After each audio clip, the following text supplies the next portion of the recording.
Well, hello! Welcome back to my channel. Just Shauna here to talk about some friggin' books. And the books that I'm going to be talking about today are these books. This World, which is the world of Elan, and all these books are by Michael J. Sullivan. So, okay, just to start off with, for any gatekeepers who may call me a fake fan or something, I debated doing this video now or waiting because I have not fully completed these series.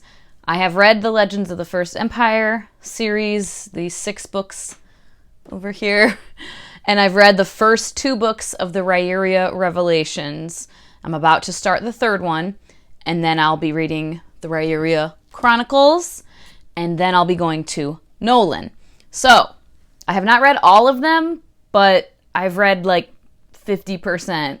And like I said, I was debating, like, should I just wait until I'm totally done and like have different things to say? But this isn't a review of the world. So there's that. This will not be spoilery, talking about, you know, the plots of the books and things like that necessarily. This is just kind of what is the world of Elan, why I love it, why I love Michael J. Sullivan's works, and the different reading orders that there are for this series, and my current feelings and opinion on the reading order. So because of that, and because of my excitement to do this video, I just said, fuck it, I'm gonna do it now. Once I complete the whole thing in its entirety, I will probably do another video, kind of more of a review or, you know, something like that, right? So I'm gonna start off with, what kind of world is Elan? I would kind of say that it is a pretty typical adult fantasy world. There are the various races of creatures. There are humans, there are elves, dwarves, goblins, giants. There is magic, and there also is a little bit of an element of gods walking among us. And in this world, each of the race of creatures has a patron god. They all believe in all of these gods.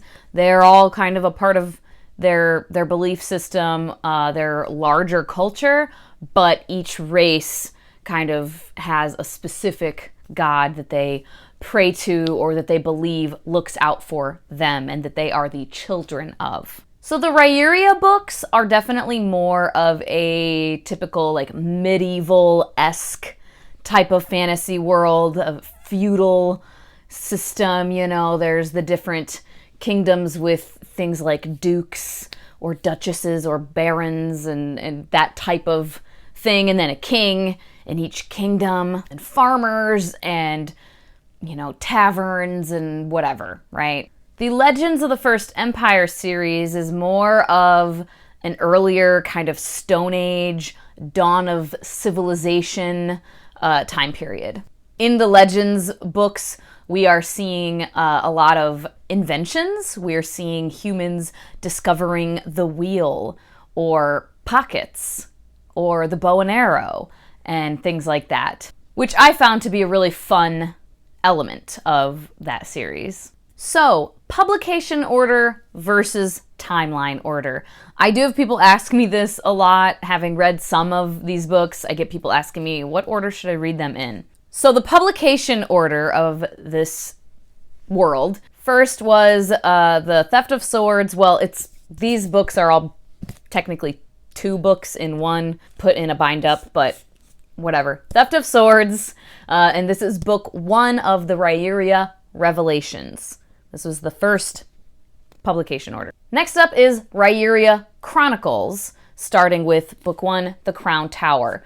And this series is technically a prequel series to the Riyria Revelations. We're following the same characters, but a few years before the events in Revelations. It's basically learning how these 2 characters met and started working together. I'll get more into that. And then the next published, the Age of Myth, and then Age of blah, blah, blah, blah, the Legends of the First Empire series. And those series are all completed, fully published. The most recently published, however, is Nolan. And this is a special edition. I'll put what the regular cover looks like. All of his book covers are fucking beautiful. I can't remember the name right now of the artist. It's a well-known artist, though, who's done work for, like, the Song of Ice and Fire series and shit. What is his name? Mark Simonetti. That's who it is. Yeah, he's done lots of kind of epic adult fantasy illustrations. At any rate, Nolan, and this is book 1 of this new trilogy, The Rise and the Fall. And book 2 is supposed to come out this year, and then the final book is supposed to come out next year in 2023. So to recap, publication order: Revelations, Chronicles, Legends of the First Empire, The Rise and Fall. Timeline order, however, as far as the chronological timeline in this actual world, in these books, it would be the Legends of the First Empire series, which takes place about 3,000 years prior to the events in the first one published, Riyria Revelations. I'm going to consider these two series like around the same time frame because they're just, you know, I don't know exactly how far apart. I don't think it's quite even a decade, though. I'm not sure exactly because I have not gotten to Crown Tower yet. But so this one is the first one. And then the Rise and the Fall series is about 2,000 years after the Legends books, the end of the events in the Legends of the First Empire. And then this makes this one about 900, 1,000 years before Riyria. So then the next one in timeline order would be the Riyria Chronicles, and then finally Riyria Revelations. So timeline order is Legends, Rise and the Fall, Chronicles, Revelations. So what are these books about?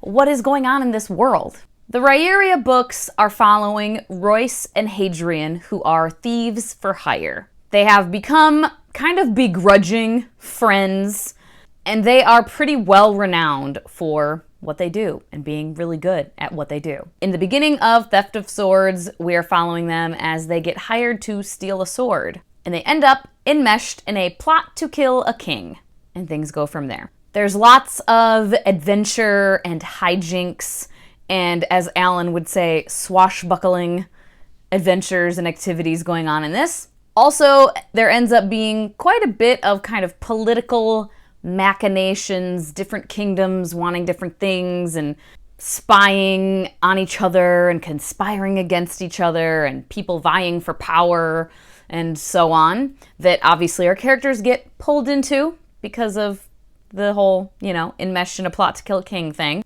And as it goes on, even in this first book, and then certainly in the second book, Rise of Empire, it's hinting at larger things at play, kind of grander scale implications versus just our little adventures as thieves.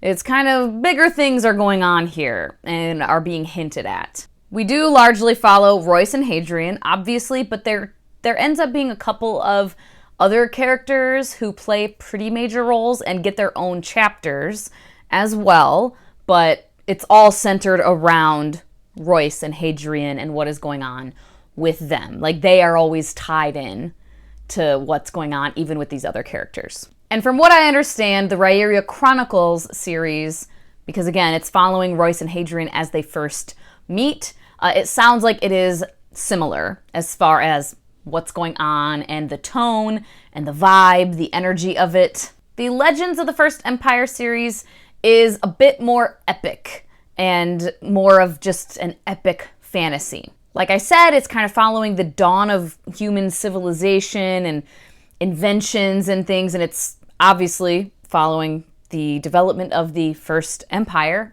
There's a fair amount of quests happening that have very large implications, and that's kind of the biggest difference that I feel is between the Riyria books and the Legends books is the tone of it is much grander, the scale of things, the implications of what's happening with our characters that we're following, they are very impactful on the larger world. There's, this is where kind of the gods walking amongst us thing comes in.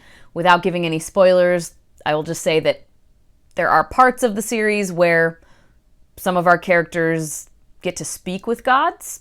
So that's all I'll say about that. And we're following more characters here. There's more like main characters, I would say. There's about a handful of main characters that you get to know really well throughout the series. And obviously there's more books in this series by itself. There are 6 books. But yeah, you get to know several people really, really well. And I would say the tone of this series is a little bit more serious. But I will also say that Michael J. Sullivan puts humor into all of his books that I have read so far, even when there's like really serious emotional things happening. It's like then the next chapter he'll have just the funniest line, and the dialogue will be really funny. The banter between the characters will be really, really funny. So he's really good at doing that. So even though this one overall has a more serious, epic tone, it's not like taking itself super seriously. There's still a lot of humor in here. So the order that I have read them in, I've said this if you're a regular subscriber, you've heard me say this many times, I'm reading them just all out of order, kind of. I started with the Legends of the First Empire series, mostly because I didn't realize that he had another series planned in this world. So in my head, I was like, I'll just read them in chronological timeline order. So I'll read the Legends first, then I'll read Riyria Chronicles, then I'll read Riyria Revelations. And I was like, that'll be great. And then partway through reading these books, I learned that the Rise and the Fall series was happening and that it falls in the middle. And I was like, well, fuck. But I just went ahead and completed this series, thoroughly enjoyed it, one of my favorites. And last year I did a read-along with it where I reread the first 4 books and then finally read the 5th and the 6th book. And that was just so much fun. And yeah, it was just a really, really good time reading that with everyone. And then I was like, okay, am I gonna read them in the current timeline still? Like, am I gonna go to Chronicles and then Revelations? Or am I gonna do Revelations first and then Chronicles as he published them and intended them to be read? I have seen Michael J. Sullivan say, I think it's like right on his website, like his blog, or like frequently asked questions or something, where he has had a lot of fans tell him that you can kind of read them in any order and it makes sense. There's not spoilers, anything like that. So he's also saying you can kind of read it in whatever order that you want. I ended up going with reading the Riyria books in the way he intended them to be read, so that's why I started with Revelations and am now gonna, once I'm finished with that, go to Chronicles and then just go to the Rise and the Fall last because it's the last one that hasn't been fully published. I don't want to wait. You know what I mean? I could wait until that is fully published and then have read them all in like chronological timeline order, but I just didn't want to wait. I just was itching for more Michael J. Sullivan, so I said, I'm gonna do Revelations. So yeah, I've done Legends, Revelations, then it will be Chronicles, and then Rise and the Fall. And obviously, depending on the order in which you read them, you're gonna have a different reading experience than someone who reads them in a different order than you did. Like me reading the Legends of the First Empire series first, now reading Revelations, which happens about 3,000 years later, many millennia later, and reading what they believe are the truth of their legends and the truth of how the First Empire came to be, and they reference things that I'm like, that's not correct. They have almost everything wrong. They have so much wrong, like, key things about their belief system, like their church that they follow in this series, like very key things about it that are horribly incorrect. It's so fascinating. And I'm personally glad that I've read them this way, because I think if I had read the Riyria books first and then went and read these, I think I would be like, wait a minute, this is all wrong. I want to reread these to see, which isn't the worst thing. Rereading is fun for me, but it's almost like I would have to. If I read these first and then read these, I would like have to reread these to be like, okay, they got a bunch wrong. I need to go find out what all they had wrong. So I don't know. I'm enjoying reading it the way I did. And honestly, it has made for several emotional moments where just casually, had I not read these first, it wouldn't be emotional. But I've read these, so they'll casually mention like, oh, this place, and this is what happened at this place. And I know what actually happened, and I'm like, you're wrong, and like someone isn't getting credit for how fucking amazing they were and how brave they were. Someone has been entirely erased from history, and oh my god, I'm emotional now because I'm remembering what happened to them. And yeah, so I am having a lot of fun having read the Legends books first. So I personally, currently, not having read Chronicles yet, I would recommend reading the Legends of the First Empire first, but like I said, to each their own. You can kind of do it however you want. You'll just have a slightly different reading experience. So why I thoroughly enjoy Michael J. Sullivan's books and what works for me about his writing, there's a few things. One major thing is just character development, characterization.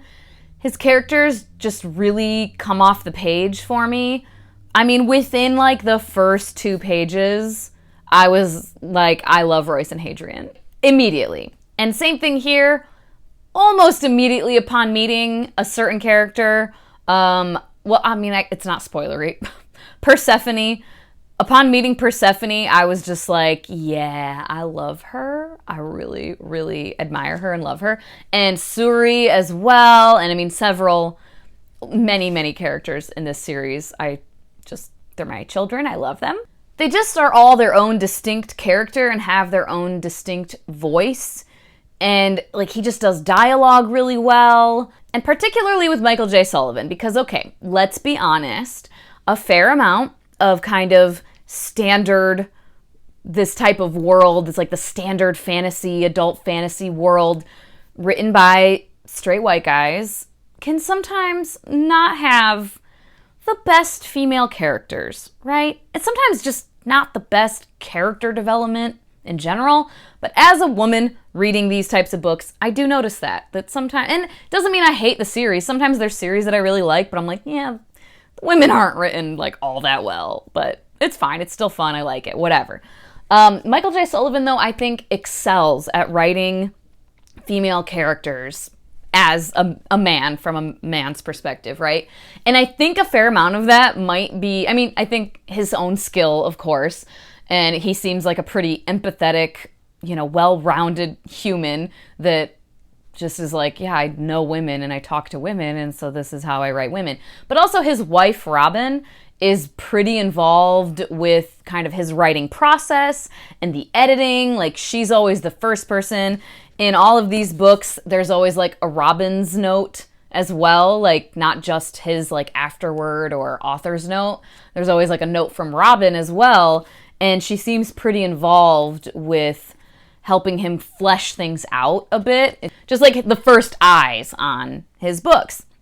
So I don't know if that maybe plays a part too with helping with that, but whatever it is, he doesn't just write, like he writes strong female characters, but they are all different, and they're strong in different ways. Yes, he does have a character or two who's just the like strong, badass warrior chick, right? Who's just like good with a weapon and can kill people. And I'm here for that. I love that type of female character, as long as they're, done well. They're fun. But then he'll also have the very wise, capable leader making horrible to make sacrifices for the good of their people. And then he'll have just a super intelligent, smarter than everybody female character who uses her voice to have these grand ideas come to life.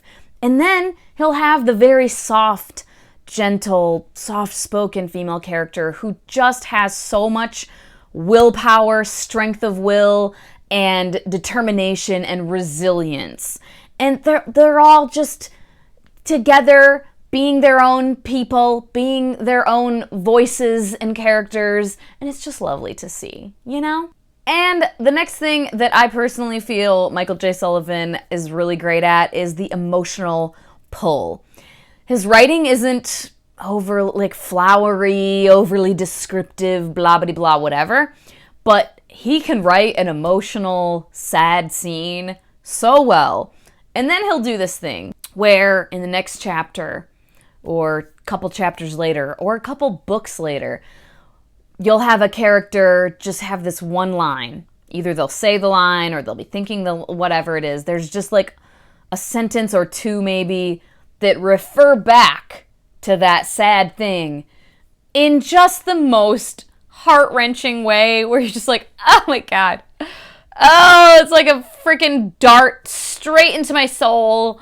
Oh my God. And he's just so good at it. Like throughout this series in particular, just so many times I'm like, oh, why did you have to remind me about that thing? And of course, because that's kind of the whole theme of this video, the world building and the mythology and lore. I live for a world, a fantasy world that feels alive and feels real and just has all these different places you could go and like dig into and learn more about the history of it and how it all ties in together and like how over the course of millennia the stories have changed and learning like what the story really was. And just I love it so much. I eat it up. I love it so much. And I think that's a big reason that I love these books so much, is because it is such an expansive world.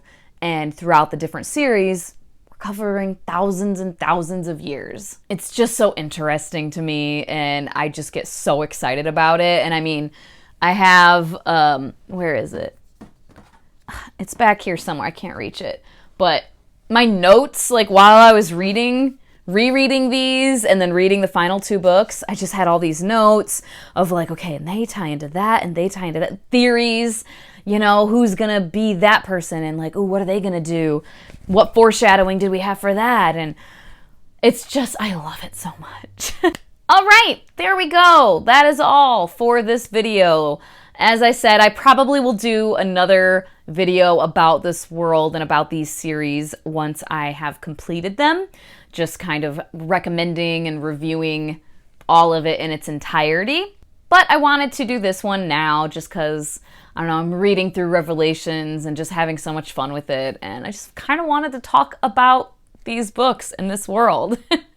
Please like, comment, subscribe if you haven't already and you feel so inclined. You can leave a little emoji if you just want to make your presence known but don't have anything further to add.